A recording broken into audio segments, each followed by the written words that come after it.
Hello friends and welcome to my channel. Today's project is wall hanging shelves.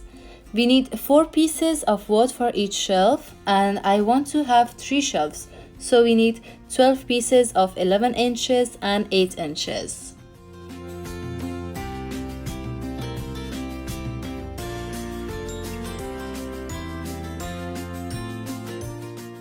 To give the shelves a clean look at the end, I'm going to use these 8 by 10 inches of photo frames.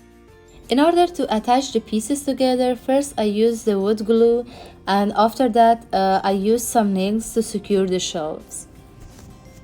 The width of the shelves depends on what you want to put on them. You can do 2 or 3 inches.